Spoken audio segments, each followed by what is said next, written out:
मेरे प्यारे देशवासियों, आज हम सब 80वां स्वतंत्रता दिवस मना रहे हैं। आज हर दिलों की धड़कन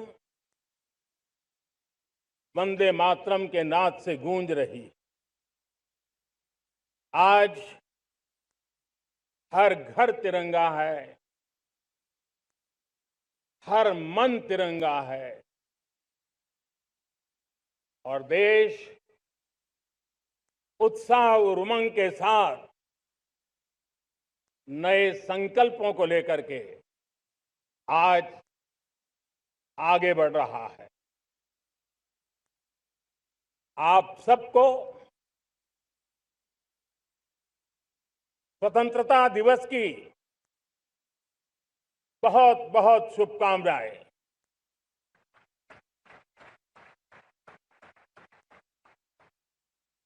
देश आज उन महान सपूतों का पुण्य स्मरण करती है जिन्होंने देश की आजादी के लिए त्याग बलिदान की पराकाष्ठा की। अपने तप, त्याग और बलिदान से आजादी के एकमात्र लक्ष्य को लेकर के अपनी पूरी जिंदगी खपा दी। पूज्य बापू समेत सभी स्वातंत्र्य सेनानियों को बलिदान की महान परंपरा जगाने वाले महान क्रांतिकारियों को आज मैं श्रद्धापूर्वक नमन करता हूं।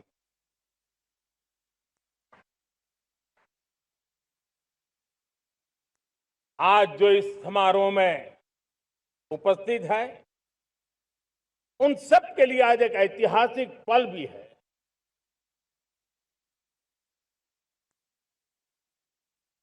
आजादी के बाद 15 अगस्त को लाल किले पर पहली बार वंदे मातरम गूंज रहा है।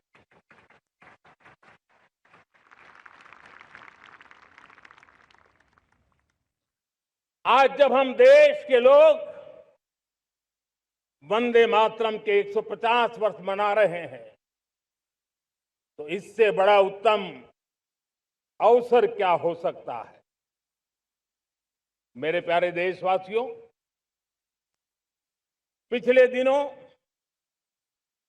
देश के कुछ हिस्सों में बाढ़ का प्रकोप रहा, भूस्खलन का प्रकोप रहा, अनेक परिवार प्रभावित हुए। उनके दुख दर्द को हम भली भांति अनुभव करते हैं। पीड़ित परिवारों को मैं विश्वास दिलाता हूं कि हम और पूरा देश उनके साथ खड़े हैं। मेरे प्यारे देशवासियों, कोई भी राष्ट्र तब महान बनता है, तब अपनी सिद्धियों को प्राप्त करता है, जब अपने सपनों,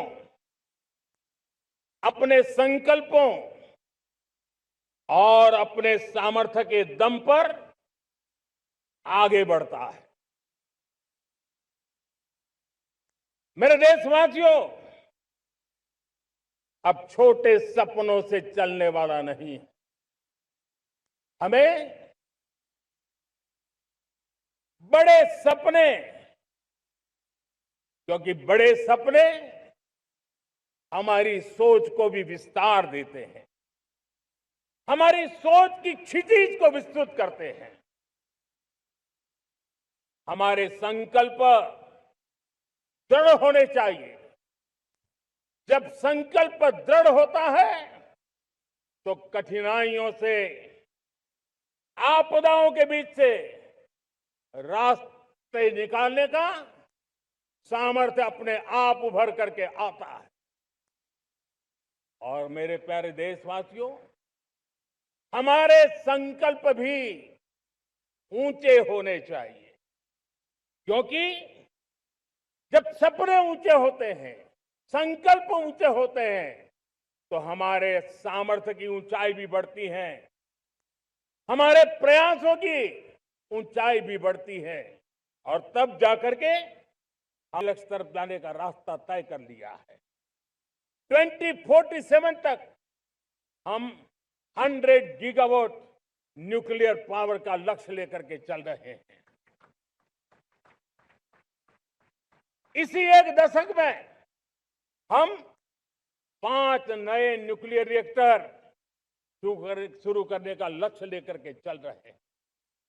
इस वर्ष भारत ने फास्ट ब्रीडर न्यूक्लियर टेक्नोलॉजी में महारत हासिल करके एक अहम पड़ाव पार किया है, और उसके कारण परमाणु ईंधन में आत्मनिर्भर बनने की दिशा में हमें एक बहुत बड़ा सफलता का कदम हमने रखा है। मेरे प्यारे देशवासियों, कई बार संसाधनों की कमी के कारण देश रुकता नहीं है, लेकिन रुकने का कारण सोच की सीमाएं होती हैं। जब सोच बंद जाती है, सीमाओं में सड़ने लग जाती है, तब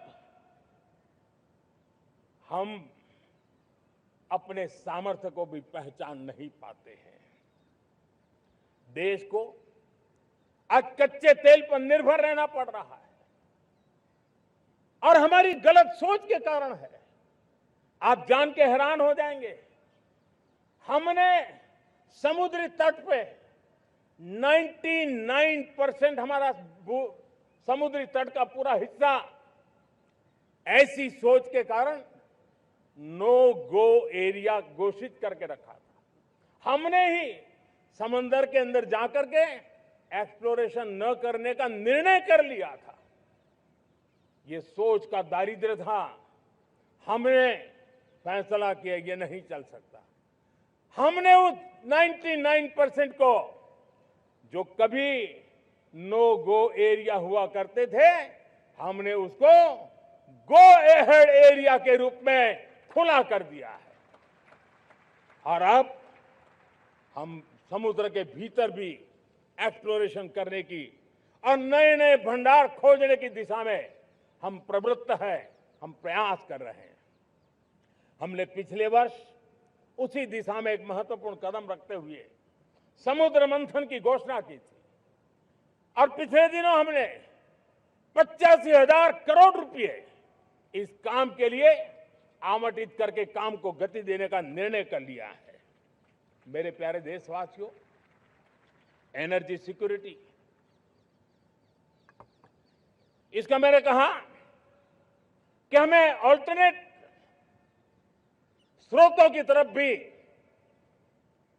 पूरी शक्ति लगाना बहुत जरूरी है, और इसलिए ऊर्जा का सही इस्तेमाल बढ़ाते हुए भारत इसी दिशा में आज तेजी से काम कर रहा है।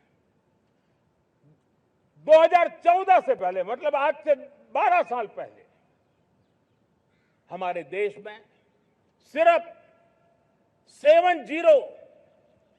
70 शहरों में पाइप से गैस की व्यवस्था थी, पाइप से गैस डिस्ट्रीब्यूशन होता था।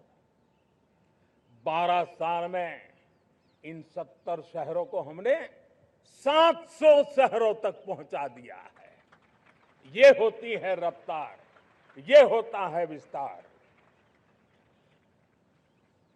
2014 के पहले मुश्किल से 20-22 लाख घरों में पाइप से गैस पहुंचता था। आज 1.25 करोड़ घरों में पाइप से गैस पहुंचाने का काम हो रहा है। 12 वर्ष पहले देश में सोलर एनर्जी की कैपेसिटी सिर्फ 2 गीगावाट थी। 2 गीगावाट। आज 160 गीगावाट हमने प्राप्त किया है लक्ष्य। मेरे प्यारे देशवासियों, मैं एक और जानकारी देता हूं। हमने इसका लाभ देश के मध्यम वर्ग को, सामान्य परिवार को मिले, इस तरफ भी उतना ही ध्यान केंद्रित किया।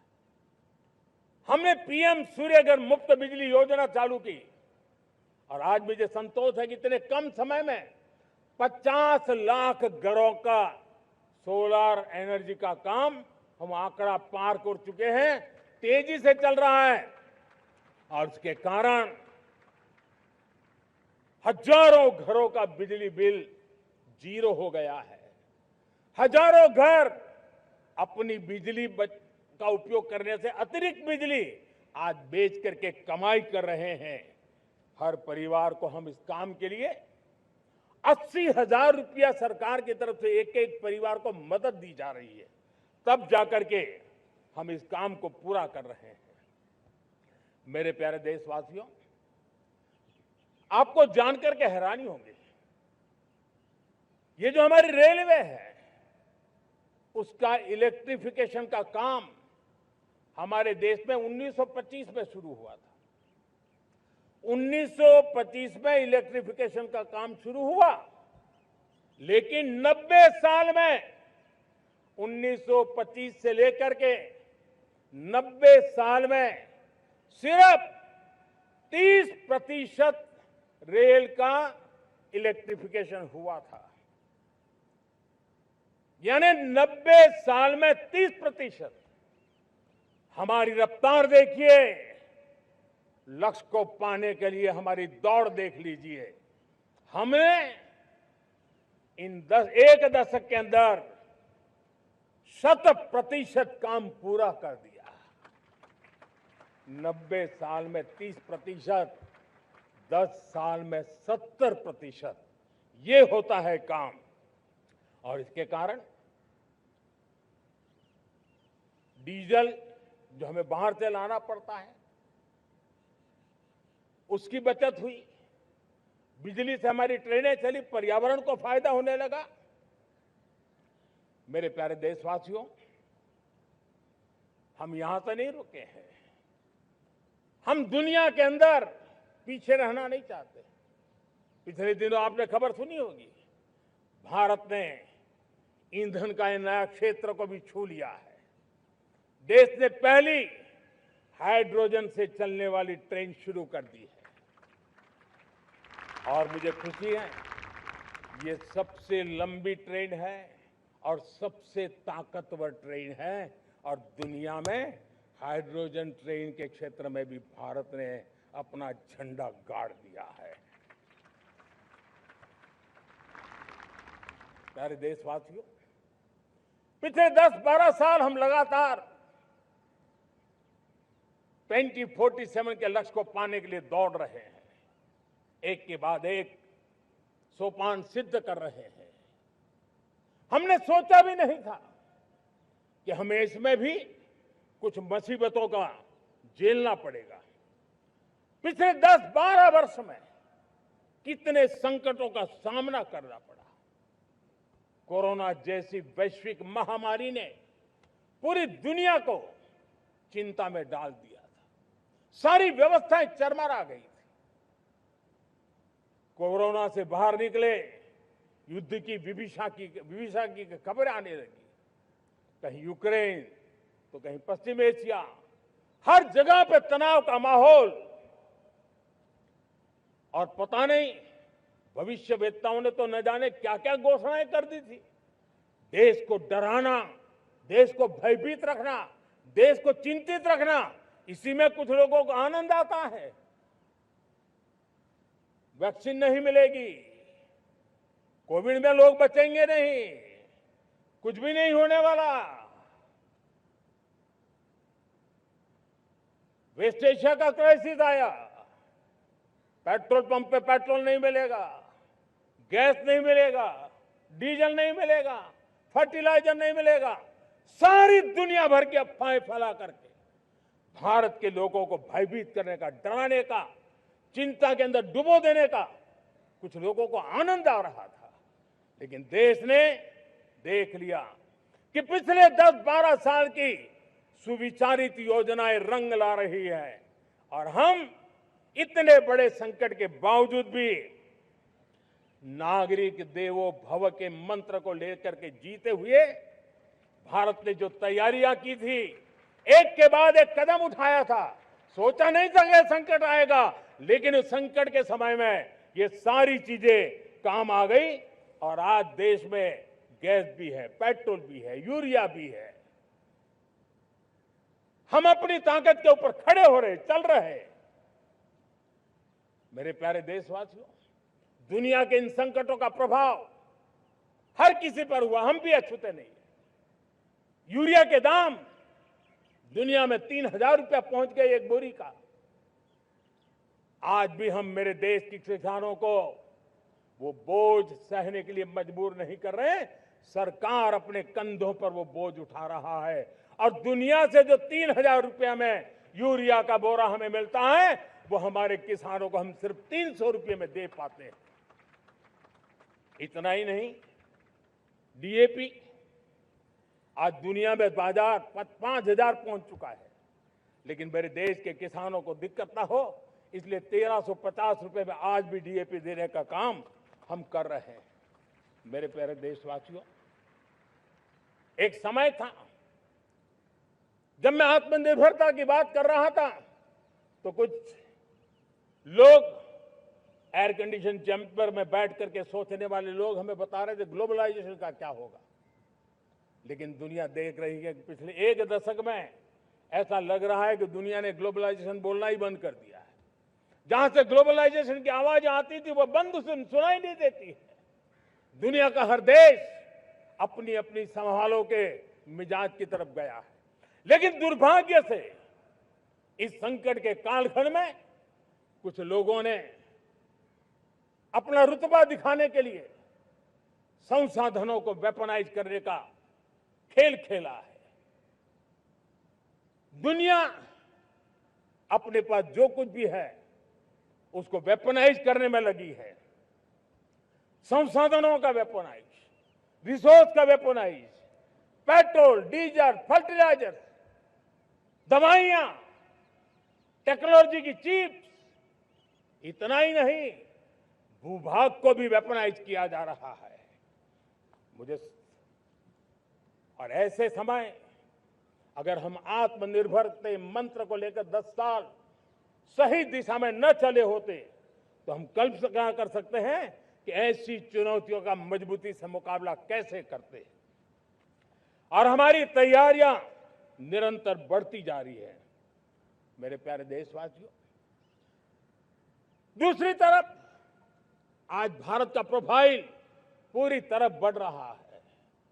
आज भारत दुनिया के लिए एक स्वीकृत और सम्मानीय देश के रूप में बन रहा है।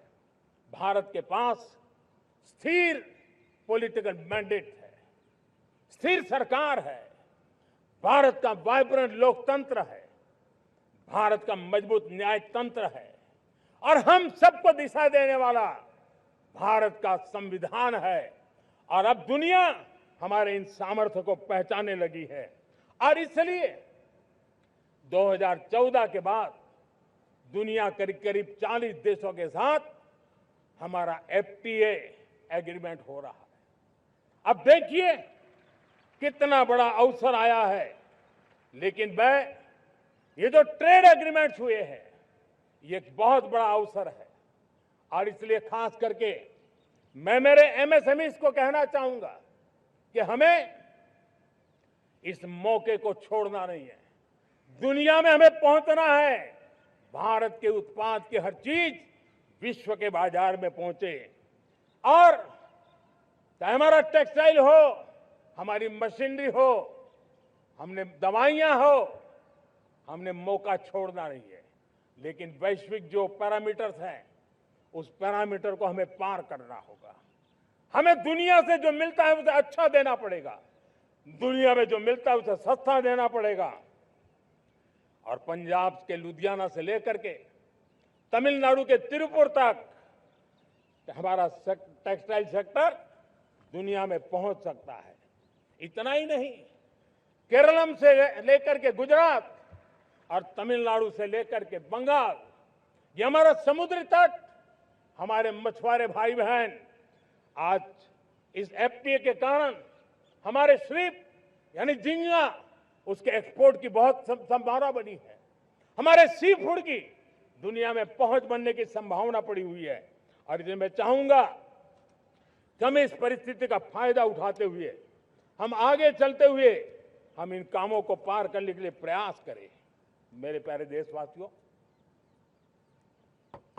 मैंने जो भूमिका आपके सामने रखी है उसके पीछे 2047 का लक्ष्य इन मजबूत नींव पर खड़ा है। 2047 विकसित भारत का लक्ष्य हमने पिछले 10-12 साल में देशवासियों ने जो सामर्थ्य दिखाया है उस सामर्थ्य का हिस्सा है।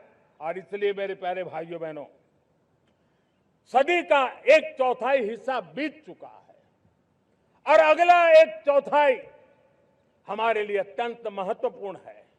अब हम रुक नहीं सकते हैं, हमारी गति नहीं रुक सकती है, हमारी दिशा तय हो चुकी है, हमें प्राप्त करके रहना है।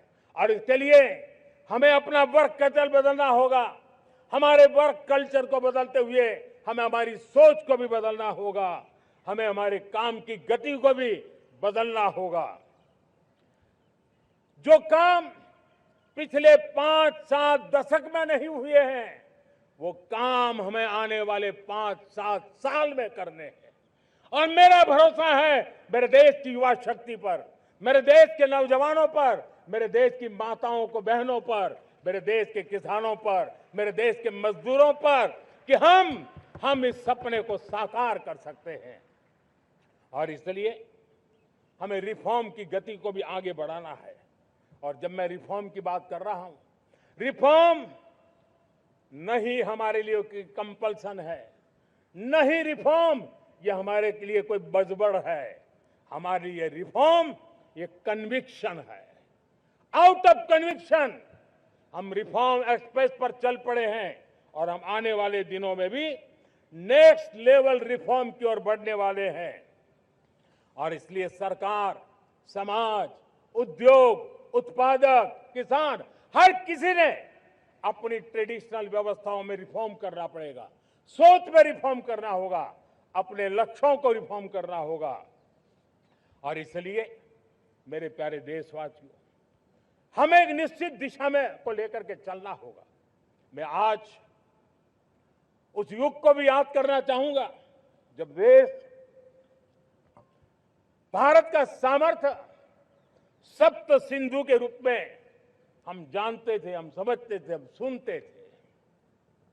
अब विकसित भारत बनाने के लिए हमें नई धारा चाहिए। आज लाल किले की प्राचीर से मैं देश के सामने शक्ति की सप्त धारा का आवाहन करता हूं। आने वाले 5-7 साल में जो पिछले 5-7 दशक में नहीं हुआ, वो सप्त धारा के सामर्थ्य से, शक्ति से हम देश को नई ऊंचाई, नई गति देंगे और नए लक्ष्यों को पार करने वाला सामर्थ्य देंगे। और इसके साथ साथ देश की युवा शक्ति का सामर्थ्य का भरपूर राष्ट्र निर्माण में उपयोग होगा, उनकी शक्ति जोड़ी जाएगी। आने वाले दिनों में जब मैं सप्तधारा की बात करता हूं, सप्तधारा की पहली शक्ति है मैन्युफैक्चरिंग पावर। मेरे प्यारे देशवासियों, हमें मैन्युफैक्चरिंग सेक्टर को बहुत आगे बढ़ाना होगा और प्रोडक्शन बढ़ाने के साथ साथ हमें छोटे छोटे पुर्जे भी बनाने हैं और बड़े बड़े प्रोडक्ट भी बनाने हैं। पूरा वैल्यू चेन हमारा होना चाहिए और उसे लेकर के चलना। हमें कंपोनेंट भी चाहिए और हमें कंप्लीट मैन्युफैक्चरिंग भी चाहिए, कंप्लीट प्रोडक्ट भी चाहिए। डिजाइन से लेकर मैन्युफैक्चरिंग तक भारत को ग्लोबल सप्लाई चेन का भरोसामंद केंद्र बनना होगा। इसके लिए मैं 3 चीजों पर विशेष जोर देना चाहता हूं। मैन्युफैक्चरिंग के क्षेत्र में जो मेरे भाई बहन हैं, ये समय का ये अवसर है, इस अवसर को जाने मत दें। और इसके लिए हमें कॉस्ट, क्वालिटी और स्केल, इसके विषय में वैश्विक मानदंडों से खरा उतरना पड़ेगा।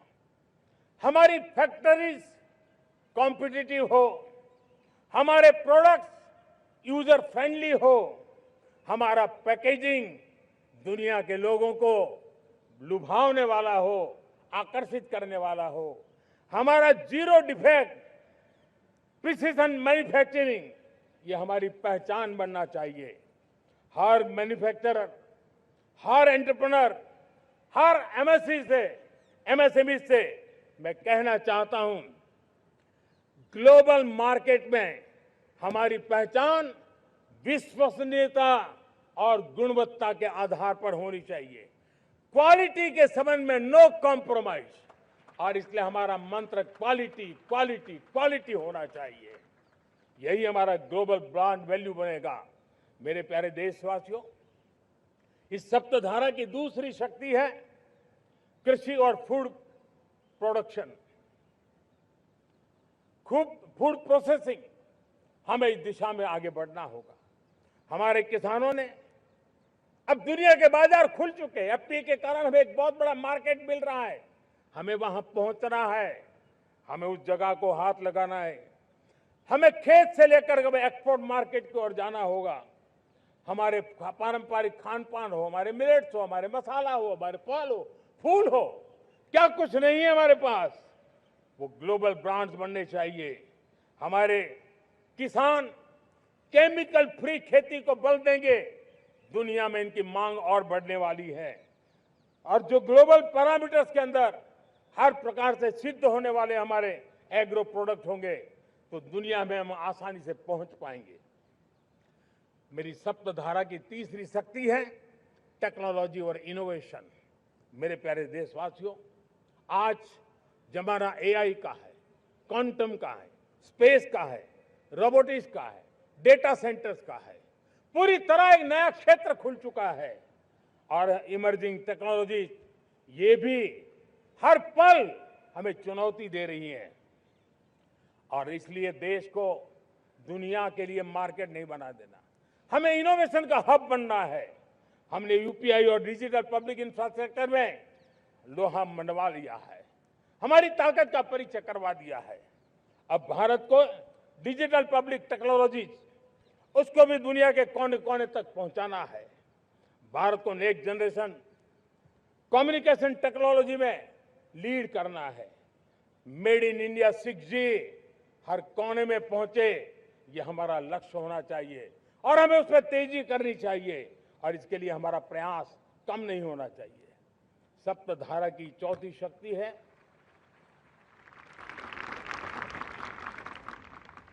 गति शक्ति। ये गति शक्ति, देश के अंदर सीमलेस फास्ट कनेक्टिविटी पर हमें बल देना होगा। शहरों को हाई स्पीड रेल से हमें जोड़ना होगा। मॉडर्न हाईवे चाहिए, इनलाइन वाटरवेज चाहिए, एयरपोर्ट चाहिए, मल्टी मॉडल लॉजिस्टिक की व्यवस्था चाहिए। हमें पोर्ट्स को सिर्फ सामान उतारना चढ़ाने की जगह नहीं, दुनिया के शिप्स आकर के लंगर हो जाए इतना नहीं, हमें हमारे पोर्ट्स को पोर्ट लेड डेवलपमेंट ग्रोथ की दिशा में हमें आगे बढ़ना होगा। हमारी पांचवी शक्ति है सप्तधारा की, वो है रक्षा शक्ति। और ये रक्षा शक्ति का महत्व हर प्रकार से है। मेरे प्यारे देशवासियों, डिफेंस में आत्मनिर्भर होना अब भारत ने अनुभव कर लिया, दुनिया ने अनुभव कर लिया है। इसके बिना कोई चारा नहीं है। विश्व जब अपनी अपनी ही सोच रहा है, तब भारत विश्व के लिए बाजार बन करके नहीं रह सकता है। हमें डिफेंस के क्षेत्र में आत्मनिर्भर होना होगा। Next generation defence technology develop करके हमें ग्लोबल सप्लायर बनने की दिशा में हमें लक्ष्य लेकर के चलना है। हमें ड्रोन, काउंटर ड्रोन सिस्टम को विकसित करना होगा और हाइपरसोनिक डिफेंस टेक्नोलॉजीज, उस पर हमें लीडरशिप लेनी होगी। साथियों, साइबर सुरक्षा भी आज हर घर के लिए एक समस्या बन रही है। वो भी एक रक्षा का क्षेत्र है जिसमें हमारे युवाओं की जो सामर्थ्य है, उस सामर्थ्य का उपयोग हम देश के और दुनिया के लिए कर सकते हैं। हमारी सप्तधारा की छठी शक्ति है ग्रीन इकोनॉमी, ब्लू इकोनॉमी, जो ग्रीन जॉब को भी जन्म देती है।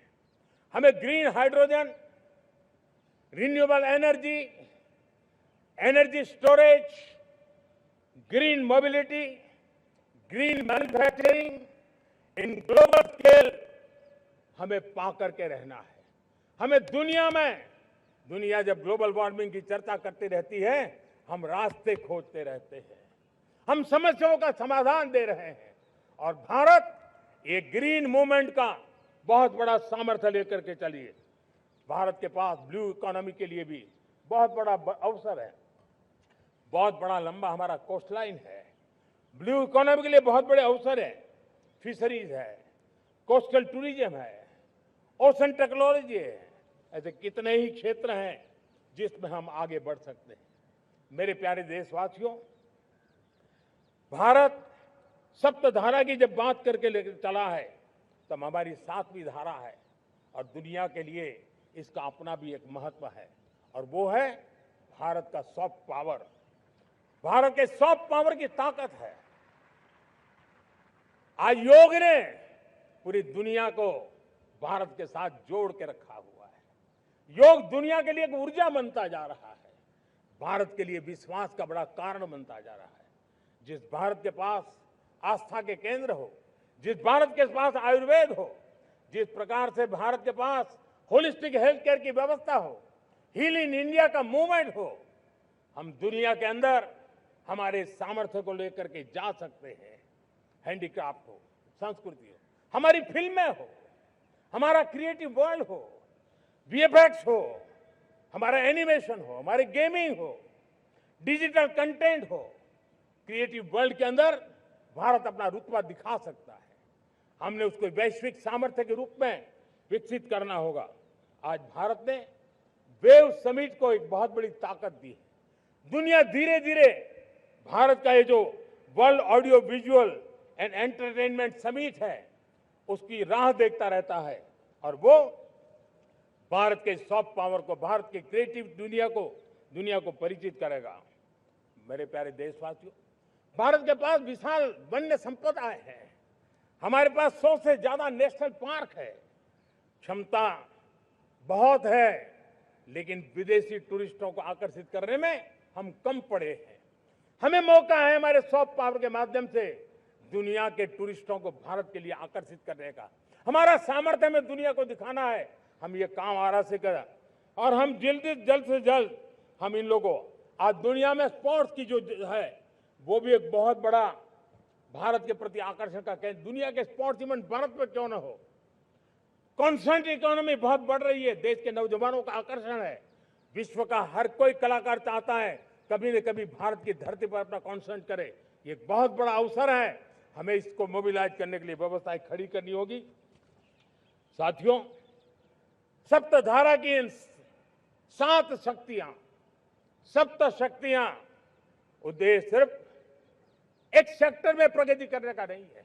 एक होलिस्टिक अप्रोच के साथ हमें राष्ट्र को जो लक्ष्य लेकर के हम चल रहे हैं, जो एम्बिशन लेकर के चल रहे हैं, उस स्केल को हमें पार करने की दिशा में काम करना है। मेरे प्यारे देशवासियों, कुछ चीजें मैंने बताई हैं, लेकिन मैं इससे भी आगे सोचता हूं।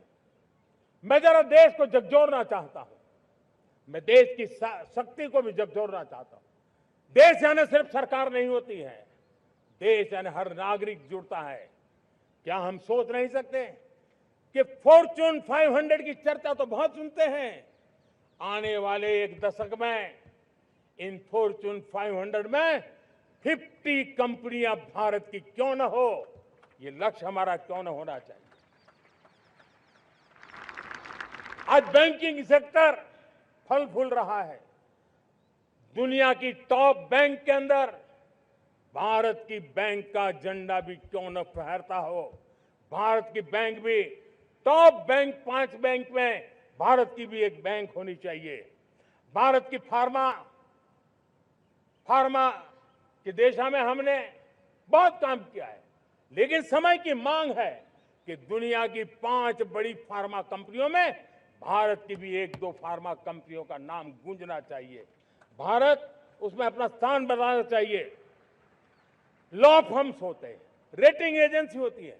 क्या समय की मांग नहीं है कि ग्लोबल लीडरशिप अब हमारे हाथ में होनी चाहिए? टैलेंट है, सामर्थ्य है, हमारा लंबा इतिहास भी है, भाषाओं पर हमारा प्रभुत्व है, हमें विश्व में पहुंचना चाहिए। हमारी कोई कंसल्टिंग फर्म, अकाउंटिंग फर्म दुनिया के टॉप फर्म्स के अंदर क्यों नहीं होनी चाहिए? भारत की टेक्नोलॉजी कंपनियां दुनिया के अंदर सिरमौर हो, यह हमारा लक्ष्य होना चाहिए। हमारे ऐसे ब्रांड हो जिससे दुनिया आकर्षित होती हो, हमारे ब्रांड हमारे देश की पहचान हो और विश्व के लिए एक डेस्टिनेशन बन जाए, उस दिशा में हमें काम करना है।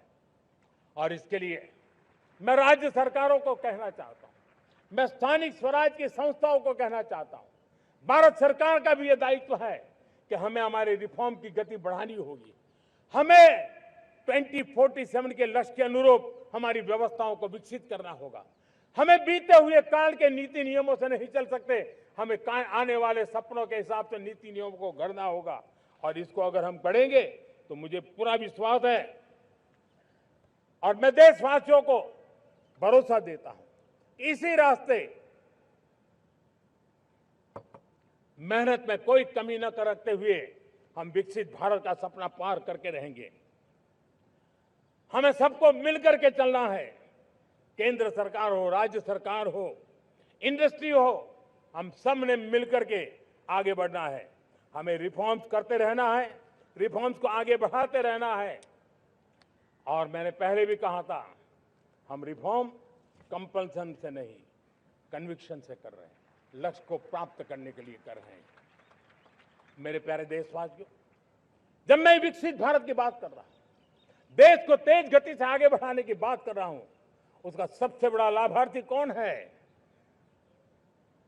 इन सारे प्रयासों का सबसे बड़ा साधक कौन है? अगर साधक है तो मेरे देश का युवा है, मेरे देश की युवा शक्ति है।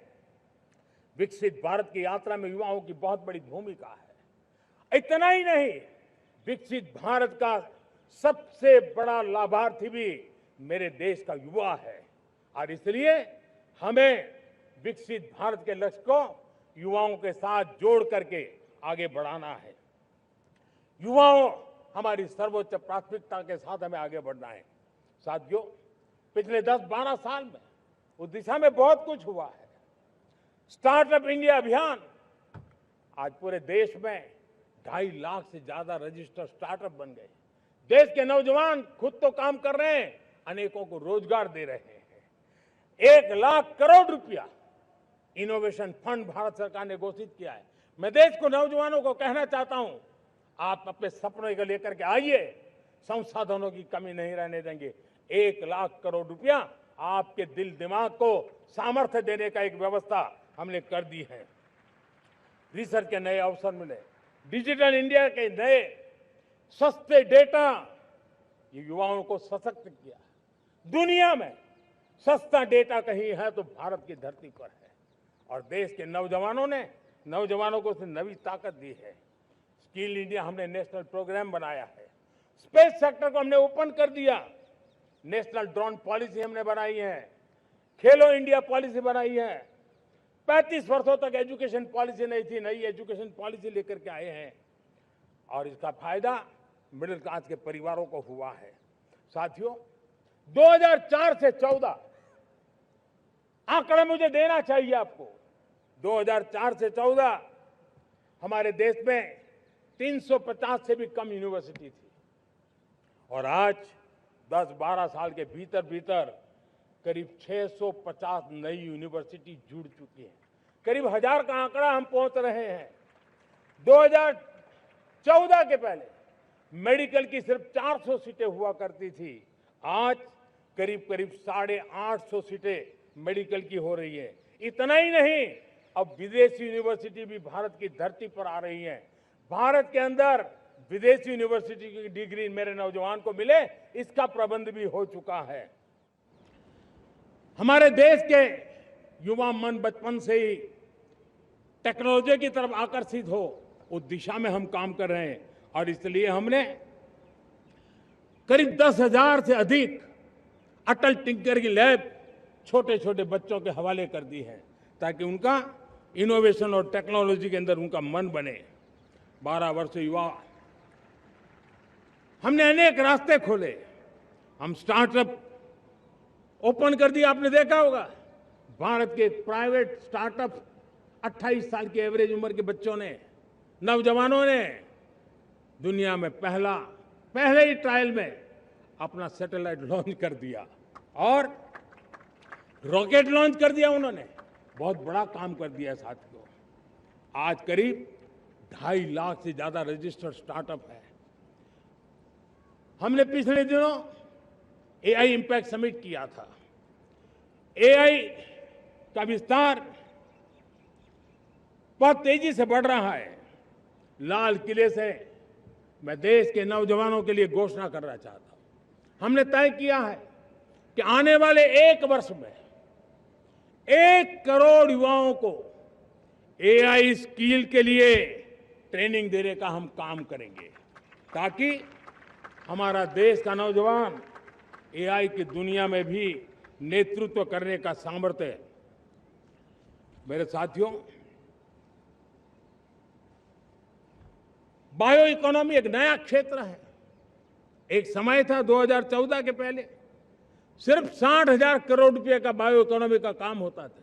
मेरे देश के नौजवान, आपने क्या कमाल कर दिया है। देखिए, नीतियां जब सही होती है, लक्ष्य जब साफ होता है, तो मेरे देश के नौजवान कैसा करके थे। बायो इकोनॉमी में देश की युवा शक्ति ने सामर्थ्य दिखाया। 2014 के पहले जो 60,000 करोड़ का कारोबार था, आज वो कारोबार बायो इकोनॉमी 20 लाख करोड़ पहुंच चुकी है। दोस्तों,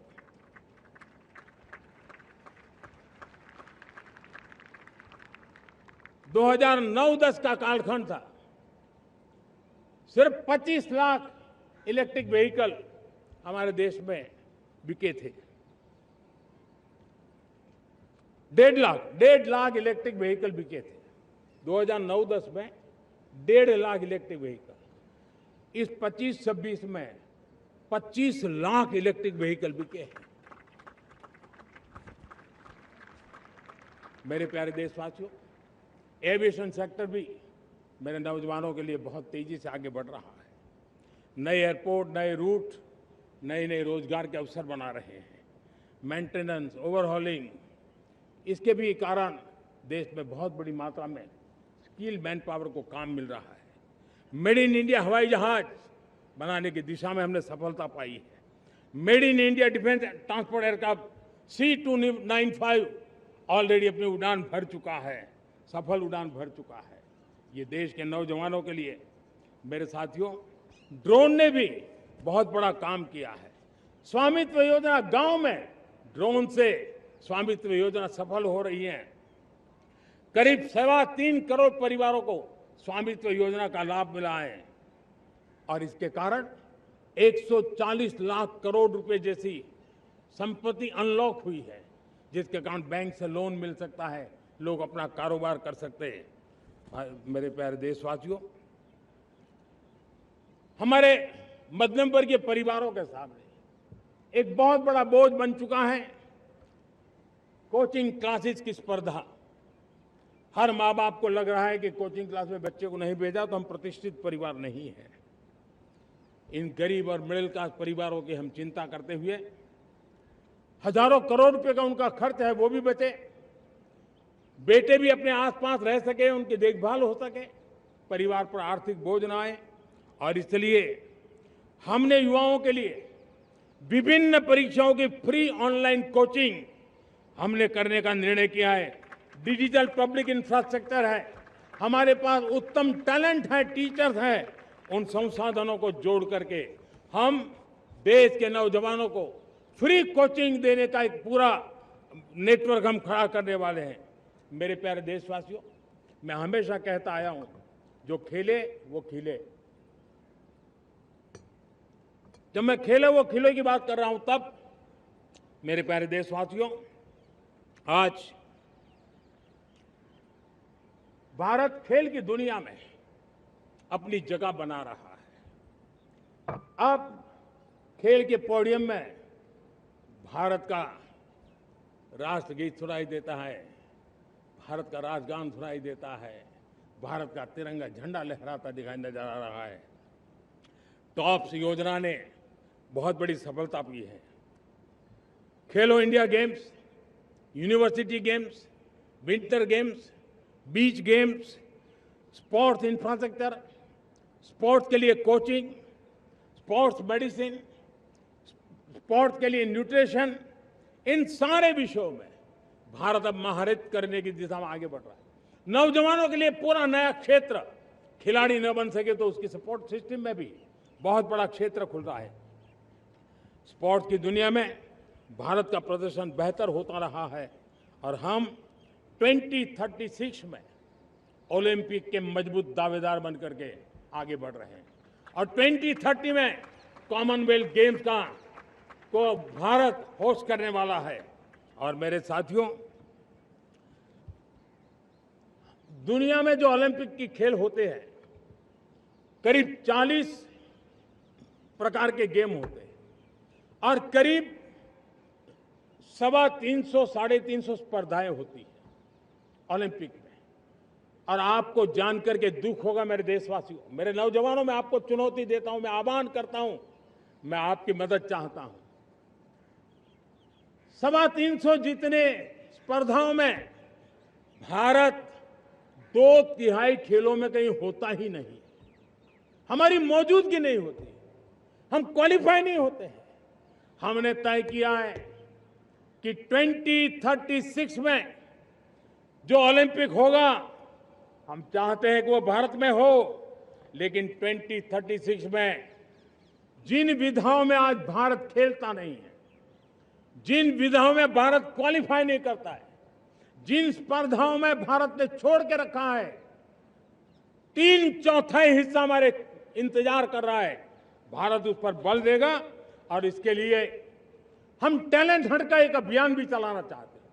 हमें अगर 2036 के लिए खिलाड़ी चाहिए तो आज जो 5 साल, 10 साल, 15 साल की उम्र के नौजवान हैं, बेटे हैं, उनके तरफ ध्यान देना होगा, उन बेटियों पर ध्यान देना होगा। और इसलिए 5 से 15 उम्र के बच्चों में खेल प्रतिभा ढूंढने के लिए गांव-गांव, शहर-शहर, स्कूल-स्कूल एक टैलेंट हंट का अभियान चलाया जाएगा। बच्चों की प्रतिभा को देखा जाएगा और फिर उनको स्पेशल ट्रेनिंग दे करके देश के लिए खेलने वाले अच्छे खिलाड़ी बनाए जाएंगे। मेरे प्यारे युवा, देश के सामने, देश के नौजवानों के सामने नशा एक बहुत बड़ा संकट बनता जा रहा है। नशा मुक्त भारत, ये हम सबका सामूहिक दायित्व होना चाहिए। हमारे उज्जवल भविष्य के लिए हमारी युवा पीढ़ी मजबूत हो, हमारा युवा सामर्थ्य हमारे देश के लिए काम आए, इसलिए नशा मुक्त भारत। पिछले दिनों माय भारत के वॉलंटियर्स ने, देश के एनजीओ ने, देश के सामाजिक सांस्कृतिक संगठनों ने, देश के आध्यात्मिक पुरुषों ने मिलकर के नशा मुक्त भारत का 100 सप्ताह का एक कार्यक्रम तय किया है। 100 सप्ताह तक एक अभियान चलने वाला है। मैं हर परिवार को कहना चाहता हूं कि आप भी इस अभियान का हिस्सा बने, आप इसके साथ जुड़िए और देश के नशा मुक्त भारत के सपने को पूरा करने के लिए आप आगे आइए। मेरे प्यारे देशवासियों,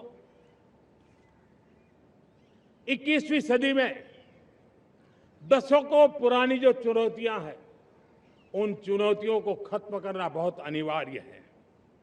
नक्सलवाद, माओवाद लाखों युवाओं के भविष्य को तबाह कर दिया, अनेक माताओं के दूधमल नौजवानों को छीन लिया, बर्बाद कर दिया, हर मां बाप के सपनों को चूर चूर कर दिया।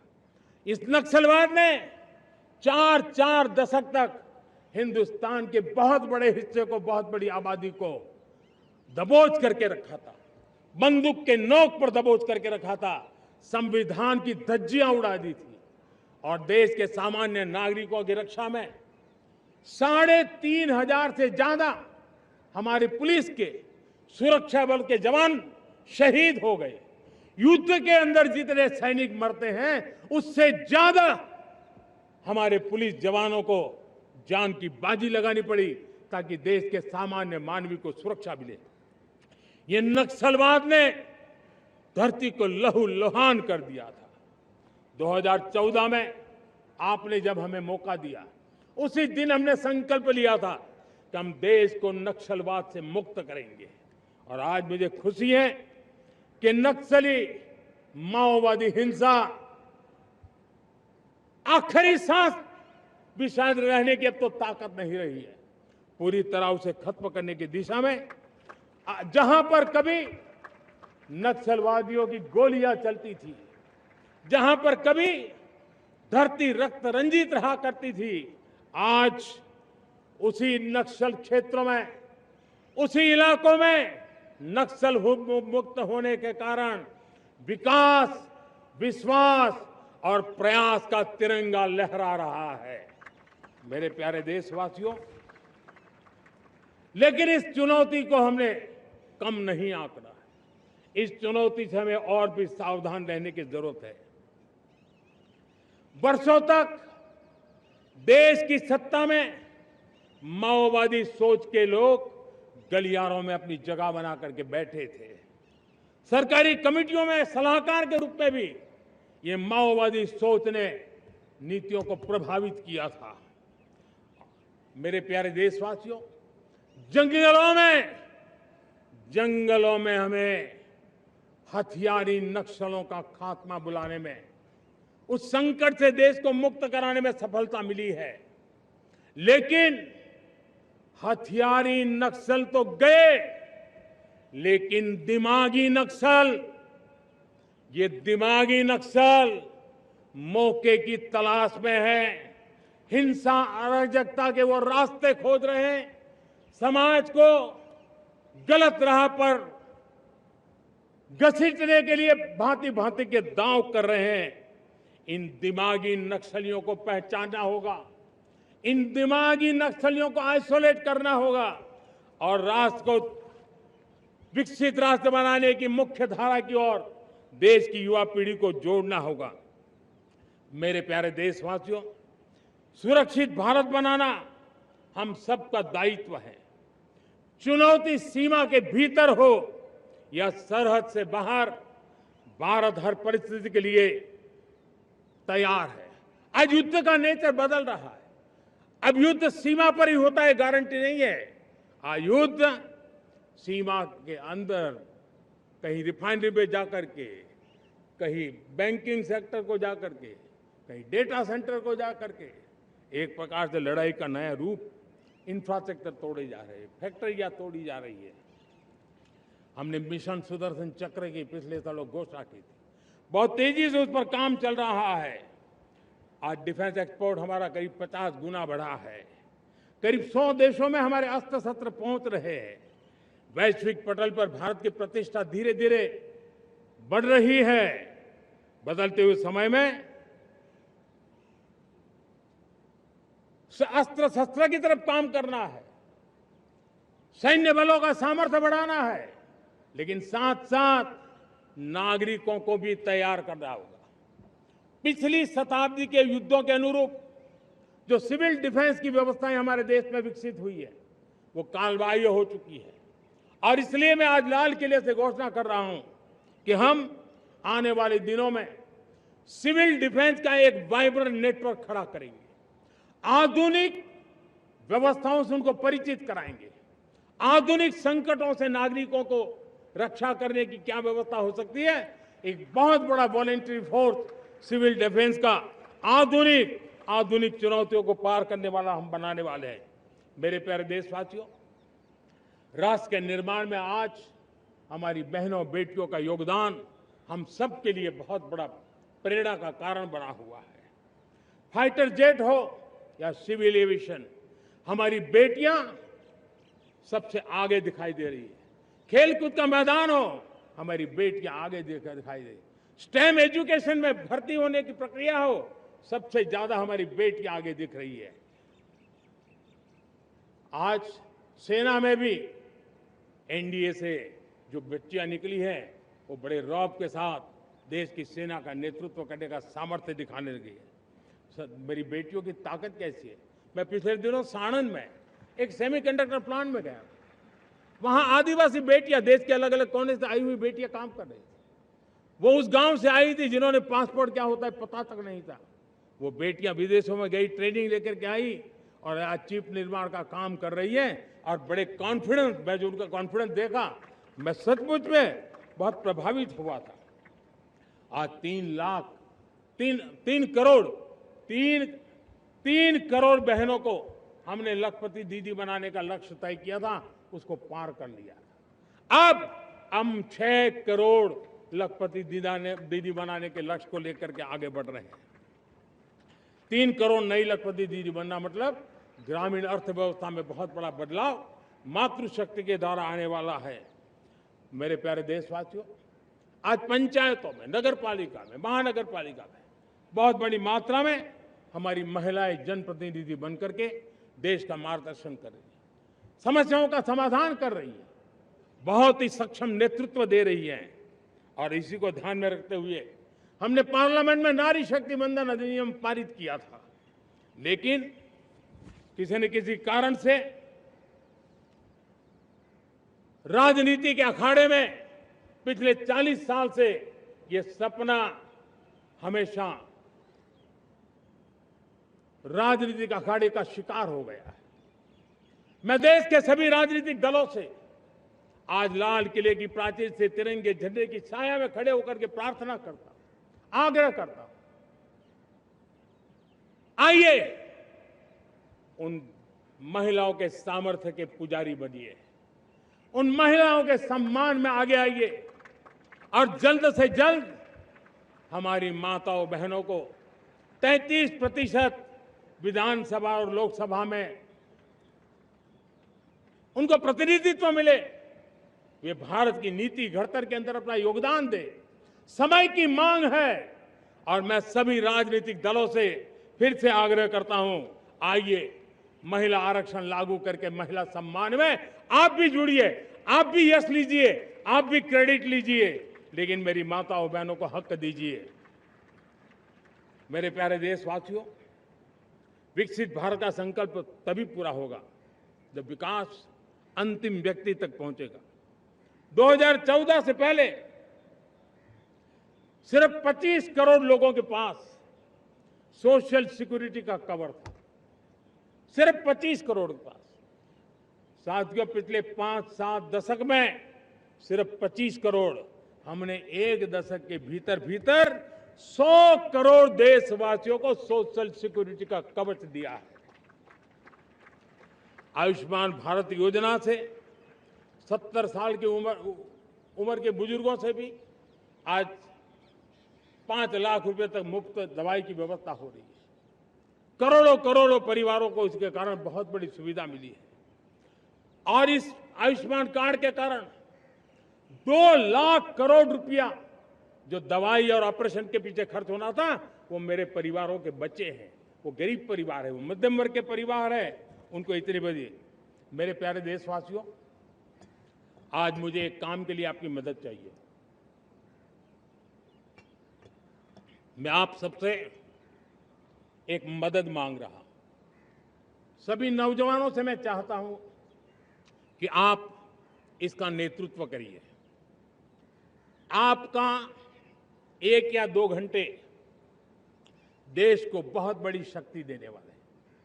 आपको लगेगा 1-2 घंटे में मैं देश की क्या शक्ति, मैं बताता हूं, आप बहुत बड़ी शक्ति बनने वाले हैं। और इसलिए हर घर में वातावरण बने। इन दिनों देश में जनगणना का काम हो रहा है, सेंसस का काम हो रहा है, गिनती चल रही है। और गिनती सिर्फ आंकड़ों से बात बनती नहीं है, उसकी बारीकियों से नीतियां बनती हैं, योजनाएं बनती हैं, देश आगे बढ़ने की अपनी रूपरेखा तैयार करता है और इसलिए सटीक जानकारियां होना बहुत जरूरी है। कभी कभी जो सरकार की तरफ से प्रतिनिधि आते हैं वो इतनी जल्दी में होते हैं, कभी स्पेलिंग एक लिख देते हैं, कभी अलग लिख देते हैं और इसके कारण अल्टीमेट परिणाम हमें सही मिलने में दिक्कतें आती हैं। अब जब टेक्नोलॉजी अवेलेबल है और इस बार निर्णय किया है, आप स्वयं भी जनगणना में अपनी जानकारियां अपने मोबाइल फोन से भर करके दे सकते हैं। बाद में कोई बाबू आएंगे, कोई प्रतिनिधि आएंगे, आपसे चर्चा करेंगे, लेकिन आप परिवार के सब बैठ करके अगर डिजिटली अपना रजिस्ट्री करवा दे, सारी बारीकियां, स्पेलिंग में भी गलती ना हो, कोई भी जानकारियों में गलती ना हो, आप जितनी परफेक्ट जानकारी देंगे देश को आगे बढ़ने में बहुत बड़ी मदद मिलेगी। और इसलिए मैं देश के नौजवानों को कहता हूं कि आप अपने परिवार के लोगों को बिठा करके पूरे फॉर्म को समझिए, पहले कागज पे फॉर्म को भर दीजिए, कोई गलती है तो करेक्ट कर लीजिए और फिर टेक्नोलॉजिकली उसको डिजिटली इसको अपलोड कर दीजिए। आप देखिए इतना बड़ा काम देश कर लेगा और देश का समय और शक्ति सही काम के लिए उपयोग आएगा। और इसलिए मेरे देश के नौजवानों को जनगणना के इस काम में सक्रियता से जुड़ने के लिए मैं आग्रह करता हूं। मेरे प्यारे देशवासियों, मैंने लाल किले से पंच प्राण की बात कही थी। इस पंच प्राण ने देश को अपने आत्मगौरव की ओर लेकर के आगे बढ़ने का, लक्ष्यों को पार करने के सामर्थ्य के साथ आगे बढ़ने का एक बहुत बड़ा संबल दिया है। हमें गुलामी की मानसिकता हर पल मिटाते ही रहना है। जिस भारत का सपना नेताजी सुभाष चंद्र बोस ने देखा था, बाबा साहब आंबेडकर ने देखा था, पंडित नेहरू ने देखा था, सरदार पटेल, भगत सिंह, सुखदेव राजगुरु ने देखा था, डॉक्टर श्यामा प्रसाद मुखर्जी ने देखा था, भगवान बिरसा मुंडा ने देखा था, ज्योतिबा फुले ने देखा था, उन सब से प्रेरणा लेकर के हम आगे बढ़े। इस संकल्प को हम दोहराए, स्वयं से ऊपर राष्ट्र का हित हो, स्वयं से ऊपर राष्ट्र का हित हो और कर्तव्य ही हमारी पहचान हो। मैं सभी देशवासियों से कहूंगा, समय हमारा है। मैं सभी देशवासियों से कहूंगा, समय हमारा है, अवसर हमारा है, संकल्प हमारा है। आइए सपनों को संकल्प बनाए, संकल्प को सामर्थ्य बनाए और सामर्थ्य को सफलता में बदल के रहें। आइए हर कदम को विकास का कदम बनाएं, कदम से कदम मिलाएं, मन से मन मिलाएं, लक्ष्य से जुड़े रहे। एक दीप से जले दीप हजारों, आओ मिलकर विकसित भारत बनाएं। इसी एक भावना के साथ इस मंगल पर्व पर आप सबको अनेक अनेक शुभकामनाएं। मेरे साथ बोलिए, भारत माता की, भारत माता की, भारत माता की, वंदे वंदे वंदे। बहुत बहुत धन्यवाद।